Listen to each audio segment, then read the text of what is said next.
জীবনে যে সফল হতে না পারলে যে কি কষ্ট, আপনারা কি জানেন যে সফল হওয়ার প্রক্রিয়ায় আমি আমার বাবাকে হারাইছি। আমি ওনার জানাজা করতে পারিনি। এটা শুধু সফল হইতে গিয়ে, আমার বাবার স্বপ্ন বাস্তবায়ন করতে গিয়ে। উনি আমারে বলছিলেন যে দেখুন একটু কষ্ট করে ব্যারিস্টার হইতে পারো কিনা, কারণ আমাদের পুরা বংশের মধ্যে একজন অ্যাডভোকেট নাই, ব্যারিস্টার তো পরে। আমাদের পুরা বংশের মধ্যে একজন মেম্বারও নাই, এমপি হওয়া তো পরে। কিন্তু শুধু পড়াশোনা করে কষ্ট করে আমি 19 বছর ধরে এখন পর্যন্ত মেসে থাকি। 19 বছর ধরে মেসে থাকি। আমার মতো এরকম লম্বা সময় মেসে থাকা, আপনারা বলতে পারেন যে এখনো মেসে থাকেন মানে? আমার তো এখন যে আমি সংসদে থাকি এইটাও আমি মেসেই থাকি। কারণ হচ্ছে কি, আমার সাথে আমার পিএস, আমার ক্লার্ক, এই 3জন 4জন আমরা একসাথে থাকি, কারণ আমার পরিবার তো আমার সাথে নাই। যার কারণে মেসে থাকতে থাকতে এমন হয়েছে যে এমপি হওয়ার পর অনেকে ভালো খাইতে দেয়, কিন্তু আগে এতই কম খাইছি যে এখন ভালো খাইতে দিলে আর খাওয়া যায় না।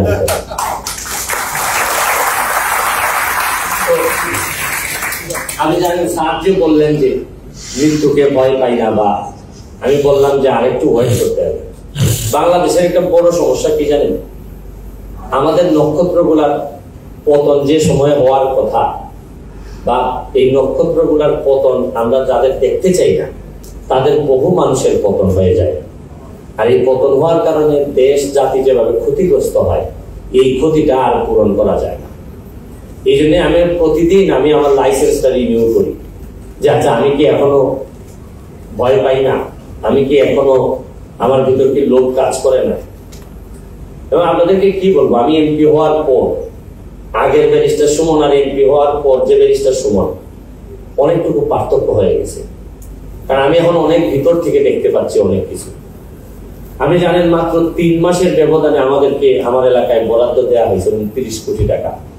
অথচ আমরা আগে কোনোদিন জানতাম না যে এত টাকা বরাদ্দ হয়। আগে কি আপনারা কখনো জানতেন যে এমপি কত বেতন পায়? আমি সম্মানী হিসাবে 1,72,000 টাকা পেয়েছি, এটা যেটা সব এমপিরা পায়। কিন্তু দেখবেন যে এই বরাদ্দের কথাগুলা কেন গোপন থাকে, কেন বলার সাহস নাই?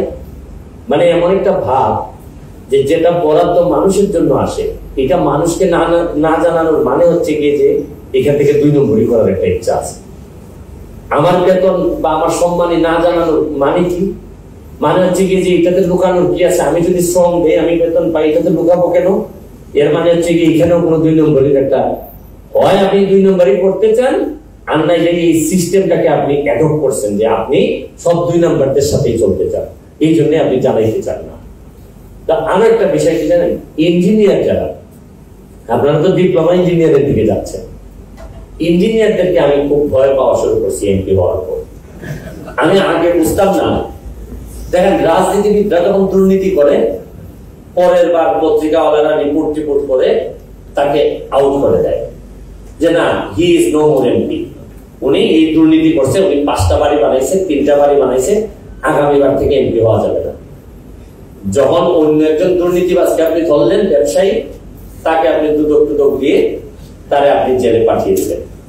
কিন্তু ইঞ্জিনিয়াররা জানেন যেভাবে স্কেল দিয়ে মাপে না, যে কত ইঞ্চি অত ইঞ্চি, এরা এই স্কেলের ফাঁকে ফাঁকে এমন দুর্নীতি, অনেক সবাই না, এমন ভাবে দুর্নীতি করে অনেক ইঞ্জিনিয়ার ছাড়া ধরারই সম্ভব না যে কি দুর্নীতি করছে।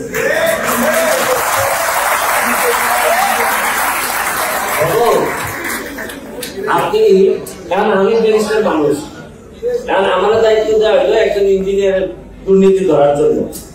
আমি কি বুঝবো? আমি যদি বলি যে আপনি এটা কেন বললেন, উনি একটা স্কেল বের করে বলবে 18, 19, 19.5, আমি তো এগুলো বুঝবো না। এর ভিতর দিয়ে 19.5 থেকে 20 করতে গিয়ে উনি প্রায় 200 কোটি নিয়ে গেছে। আচ্ছা, আপনি এখন